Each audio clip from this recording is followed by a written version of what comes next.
Welcome into the Autzen Audibles podcast. Matt Prey, Eric Scopel, Jared Mack on the show today. This Tuesday edition of Thanksgiving week. Happy Thanksgiving week to everybody out there. Hopefully you guys got plans. We'll all be spread out across the state of Oregon doing various things, covering basketball games, watching football. But it's a good time of the year. And it's a good time to be an Oregon Duck because, guys, they're preparing for their final game of the regular season. And we've spoken to Dan Lanning Monday about this game against Oregon State, about the injury status of a lot of guys. He was not really open to talking much about it. But then on Tuesday after practice, we got with Bo Nix, we got with Ryan Walk, we got with Stephen Jones, Cam McCormick. I think there was one more. I'm not quite sure. Karsten Battles, the long snapper. Yeah. How dare you not remember the specialist, man? Come on. Be better. And look, I think there's two of those players are incredibly noteworthy because Oregon does not make players available if their injury status for that next game is uncertain. And Nix and Walk both spoke with the media. I think like 99% guarantees these guys are playing in the game on Saturday. And that is probably in of itself the biggest news we've got in the last 48 hours.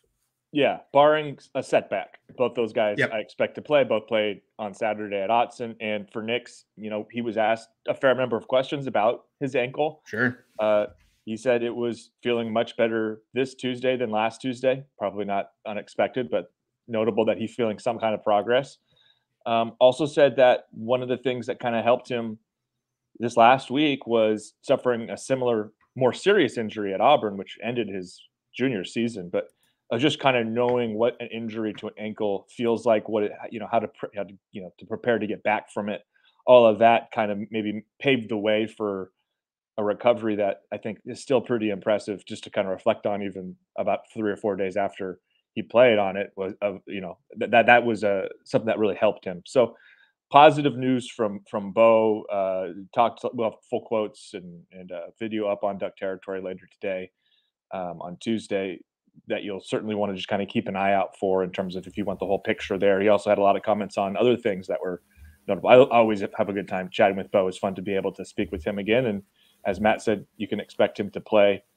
Ryan Walk, same deal, going to play. And Matt, I'll let you kind of intro to this part because I wasn't over there talking with Ryan when he said this, but he seemed to indicate something positive with Alex Forsyth.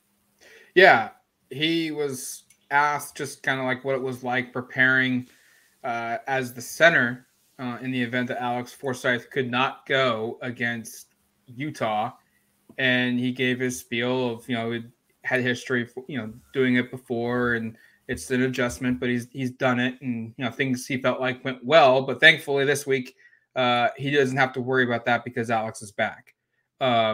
We did see Alex walk out of practice. He was not made available for this football game, but he wouldn't have been able to speak anyways because he didn't play the week before. But nonetheless, those are positive comments as Oregon's continuing to trend upwards on the health status here. And, he made it very important, Ryan did, of getting Alex back potentially for this game and what it would do for the offensive line, because he was asked, like, how often were you doing checks, making, calls at the line of scrimmage against Utah? And he admitted that's Alex's job. I don't do much of that. We leave it up to him. So, you see a lot of Bo Nix making checks, making changes at the line of scrimmage for Oregon. And Alex is probably the one that does it the second most, whether it's changes for the protection or alerting Bo of something that they're seeing up front. And that will only enhance Oregon's offense moving forward should he play. Yeah, and we talked about that after the game against Utah. At least I think it was 2:30 in the morning, so I don't necessarily remember everything that we said that night. But yeah, losing Forsyth last week and having Walk. Walk did a fine job. Was very serviceable at center, but there's a difference when you have your everyday center in there like Forsyth, who's had years of experience at the position, is able to make checks. Bo talked about in general how the playbook was limited with his inability to run the ball. Just that, Coach Dillingham, he had to, the playbook there has, the amount of plays that he was able to call dwindled really fast with Bo's inability to run. But it also dwindled with the inability for them to make real checks other than what Bo sees. Because what Forsyth and Bo see probably align on most of the time, but there's definitely some moments during a game where Alex is going to see something from his perspective that maybe Bo isn't seeing, and they're going to check that. And without that and how Utah disguises their defense, it's going to lead to potentially some issues there. But if, we know that Forsyth is at least back at practice, there's still some time until the game. But if Alex is able to go, I think that'll help bring Oregon's offense back to what we've been seeing the last, basically all season, except for this Utah game and except for Georgia. I do wonder another thing, and I also want to provide a Stephen Jones update in a second, but if Alex plays, and again, we're in hypothetical end again, which is not my favorite, but that's where we are. I wonder what exactly the starting rotation is up front, assuming Ryan Walk is also available, which we think is the case. Does Stephen Jones push himself back into the lineup in some way? Is this Marcus Harper's maintaining his left guard job, and it's just the status quo of what it had been for about 10 weeks? It's just something I've been thinking about now that Jones is back, who was the opening day starter at right guard. He suffers an injury. I know the specifics now. He said it was a left foot sprain, very close to being a Liz Frank, yes. Very close to being that. He said it was, and it was a pretty serious foot injury, and he heard pops, these are bad signs. And so he was out for a long time. Sounded like he had thought he would be back sooner. But, and I'm going to have a story up on the site just about his experience kind of not playing and how it's inspired him to maybe pursue offensive line coaching at some point after he finishes his playing career. I thought that was kind of a fun discussion I had with him. But I just wonder what his availability now coming back. He played about 40 snaps on Saturday against Utah. How does that change the dynamic up front? Is he now your sixth offensive lineman, or do you move Walk to left guard and you move Marcus Harper out of the starting lineup and Jones back to right guard? Like, you just have kind of another element here, assuming Alex Forsyth is healthy. If Forsyth is not playing, which I guess we don't have any total clarity, it makes this sort of simple in terms of, I think you just have the same lineup as last week. JPJ, we also, by the way, as an injured player, we don't have clarity on either.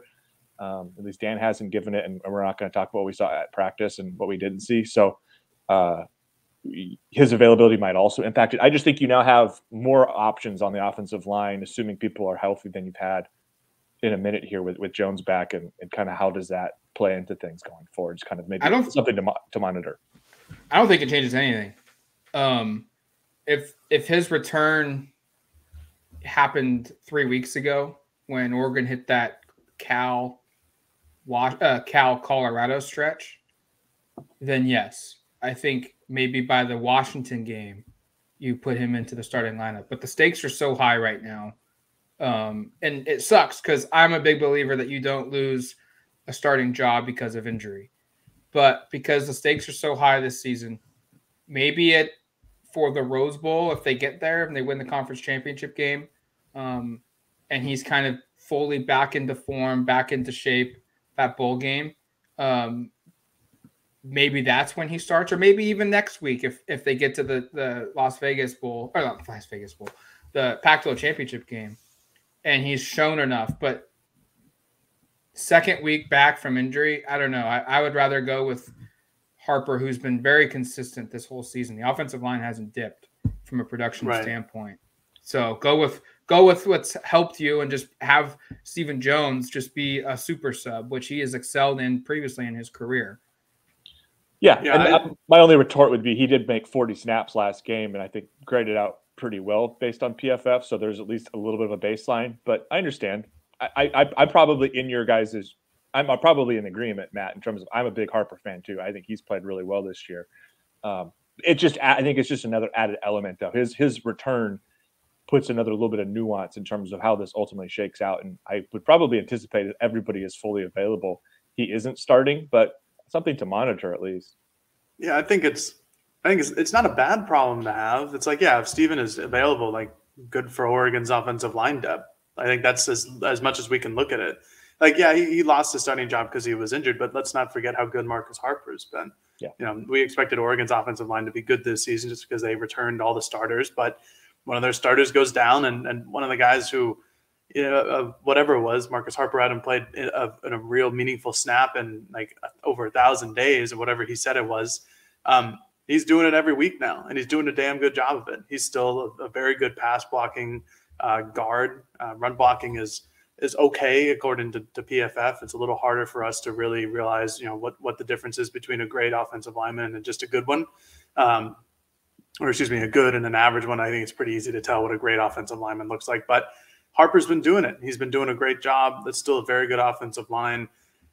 Steven played pretty well against Utah. That's obviously a very tough opponent to come back from in your first game. Like Matt mentioned, maybe if it was against Colorado or Cal or someone who doesn't have nearly as good of an offensive line, it would have been easier to get him back into it. But, this is just, at this point, I wouldn't say it's an embarrassment of riches for Oregon, but it is a lot of riches for Oregon because now you can keep basically your same starting offensive five on the O-line if Forsyth is able to play this weekend, and then have Dawson and Stephen Jones and potentially JPJ off the bench. I think that's pretty darn good if you're Oregon. So I don't think I would switch anything up, but it was really nice to see Stephen back into play, and it was really nice, even though I didn't get the chance to talk to him because I was with Eric. But nice to see him out there. Good kid, funny guy.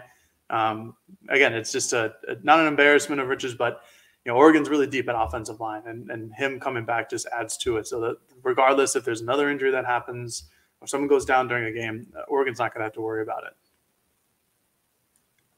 I kind of like the last couple of seasons. I didn't like the rotations, but I think this season, for whatever reason, I'm into it. I think it's because they're so good this year. And it just guarantees everyone is fresh. Whereas I think the last couple of seasons, I wasn't sold that every guy playing was an equal. Whereas this year, it really feels like there's very little drop off. So like Jared said, it just adds to the depth. And, if that means a couple guys play a fewer snaps, that's fine by me because it just ensures everyone's healthier and more fresh by the fourth quarter. They haven't done too many.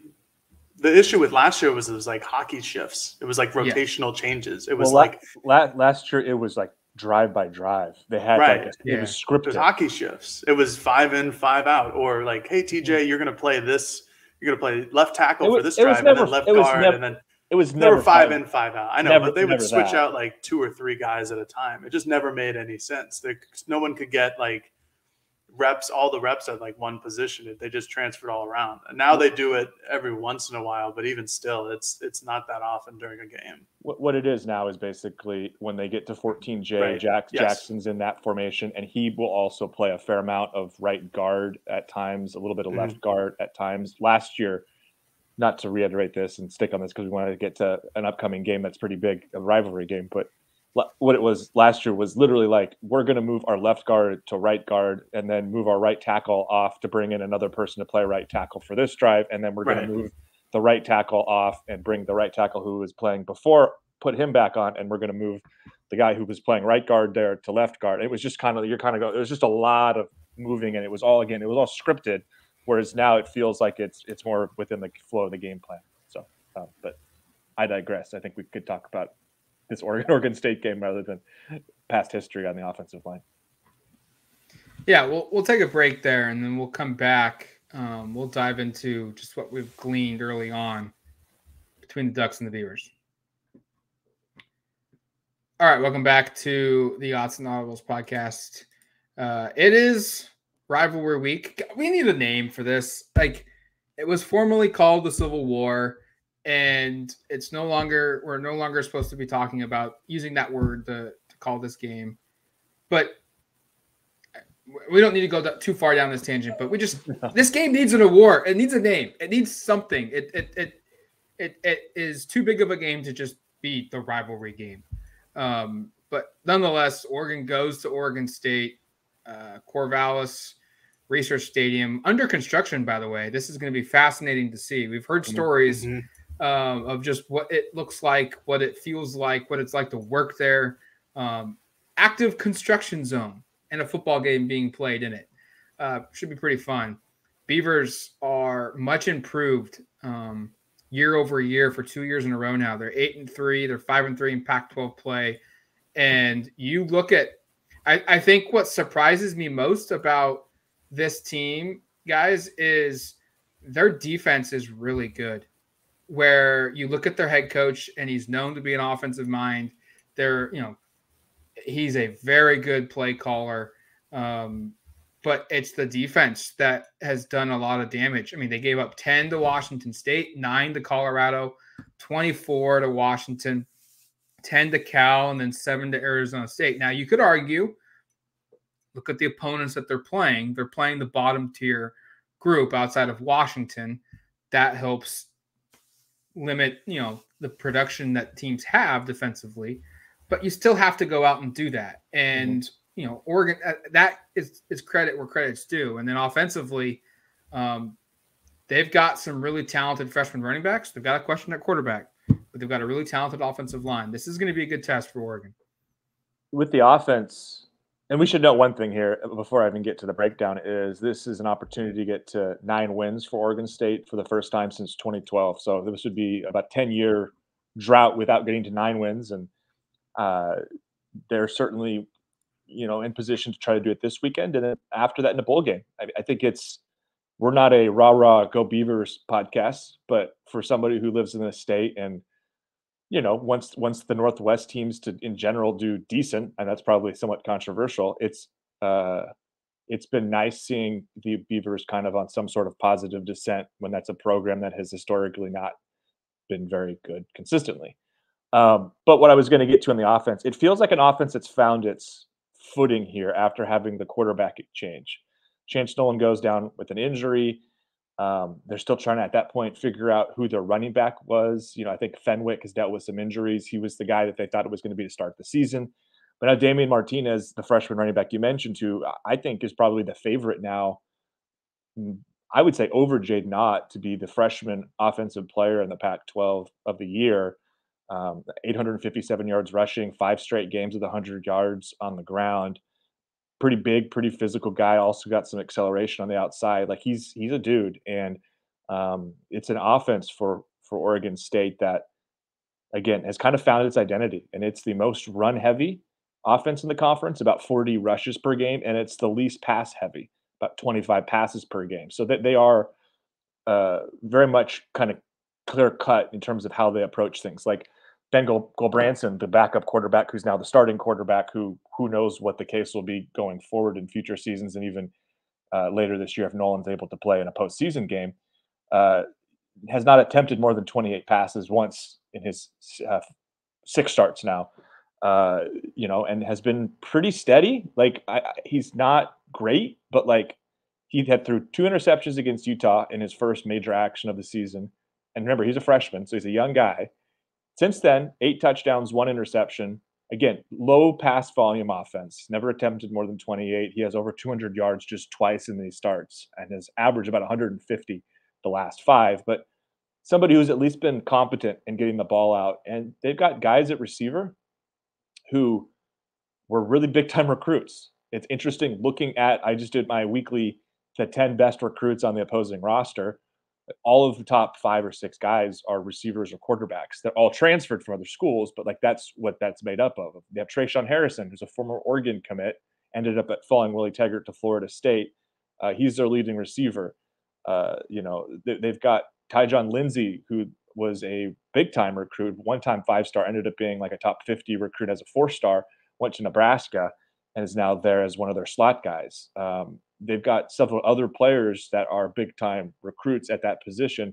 I'm not saying it's a really explosive pass offense, but they certainly have players. Like it's not a pass offense that is lacking talent on the outside, in my perspective. But they also are an offense that wants to go big and power and power the football down your throat. So I think it's an interesting matchup. I also would say we've seen now Oregon doesn't defend a team like Washington very well. Oregon State won't beat you the way Washington did. They will try to beat you in some ways similarly to Utah. And I know Jared had a story up on the site, I think this morning, about that, Matt, about kind of similarities here between those two teams. If you're trying to be, again, glass half full, which I think we should be on this podcast this week, because Oregon now has what looks like close to their full complement of weapons. Oregon's defense did a great job against Utah last week.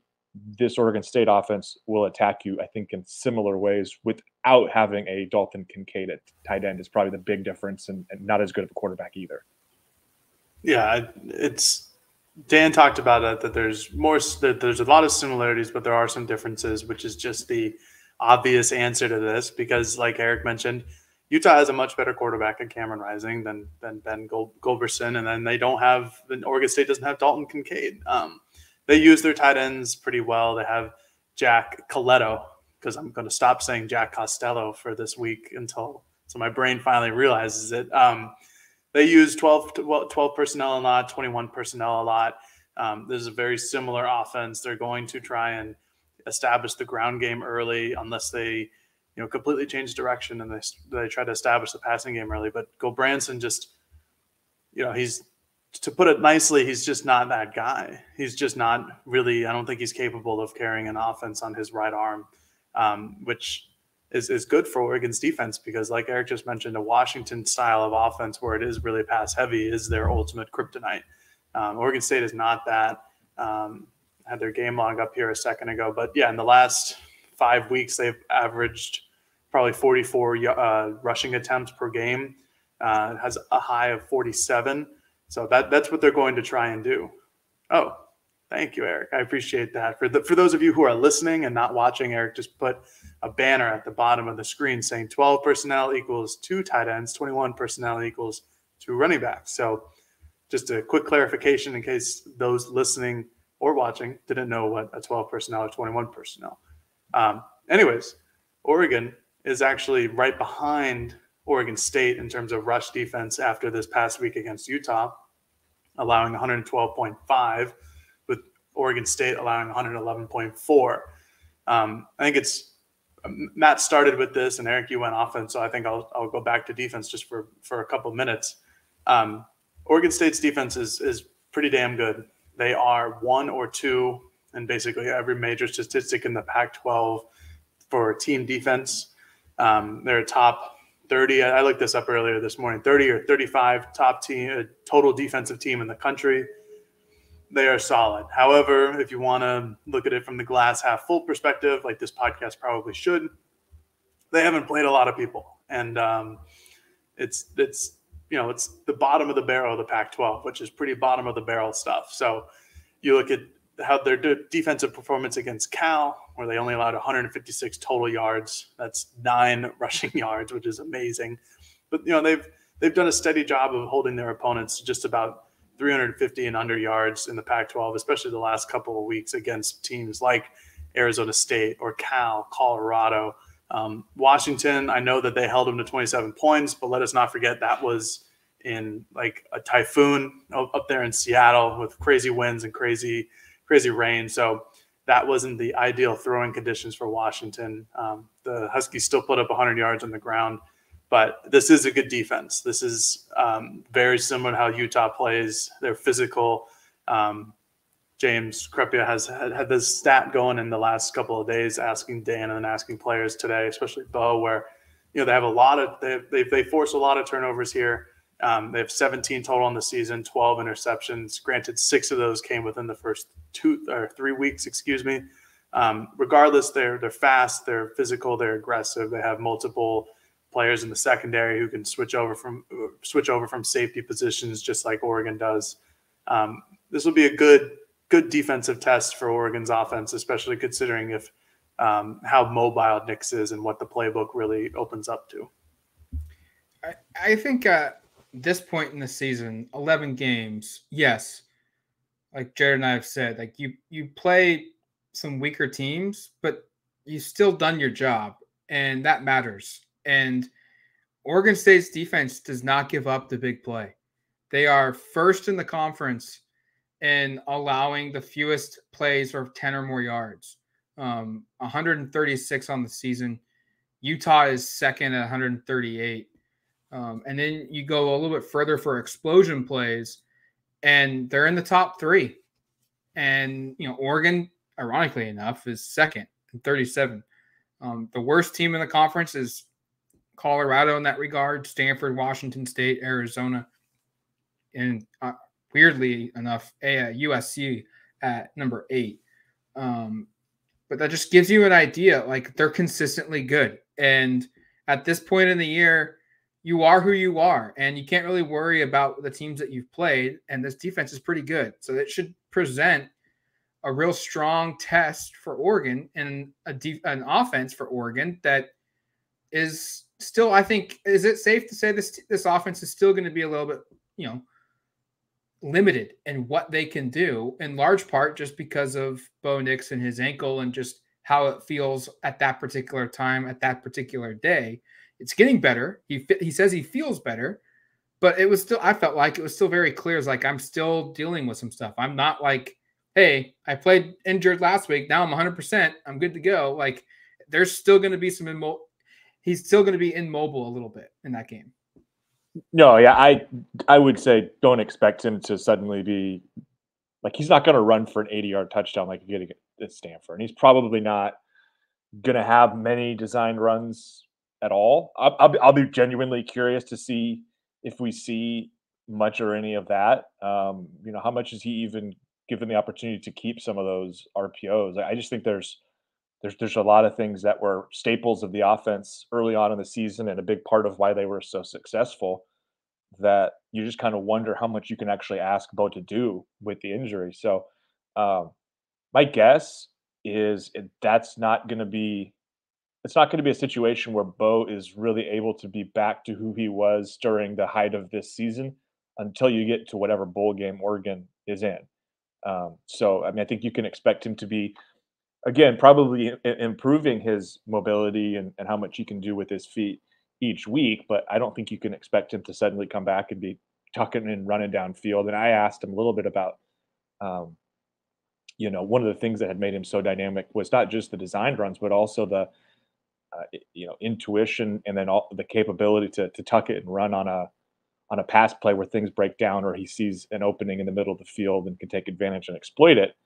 And he said, I just had to be really careful in that Utah game. Sometimes I would see an opportunity, but realize I might aggravate this injury again by going out and doing something. And the last thing he wanted to do was do that. And I think, you could sense that for him, it was not a situation of I can't run at all. It was more of a situation, if I do, there might be ramifications of it.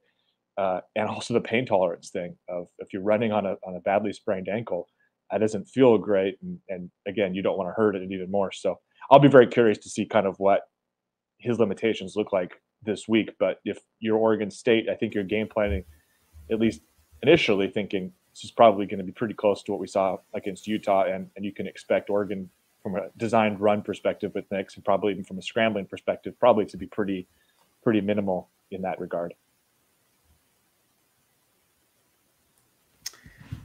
Is that going to do it for us? Is there? I don't think there's anything else earth-shattering that's come out of media availability today or Dan's Monday press conference. We should note that,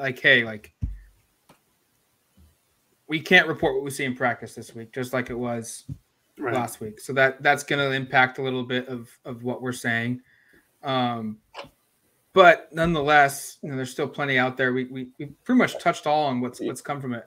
The only guys that we didn't mention that we know are injured is Chase Cota, I guess, who went through pregame last game but didn't play. So we'll see if this is a game where Chase comes back. And Jackson Powers Johnson, I think I mentioned earlier, didn't return, so we don't know what his status is. Obviously, we think Bo's playing. We think Ryan are playing because they spoke to us. And Ryan at least indicated that he thought Alex. But if you go by the track record of players talking about other players' injury, maybe it's not reliable. Maybe it's not great, yeah. Because Chris Hudson last week indicated Bo wouldn't be playing, and then Bo played. So take Ryan's comments at face value, I guess. Yeah, I don't have much else to say. Like Matt mentioned, Eric and I are going to be at practice, but can't report on any of it. So there's not going to be any major injury updates from there. I think Dan's press conference was, I think we went over all the main things that he talked about. I think that's probably going to do it for us. Yeah. All right. We'll be back on Thursday.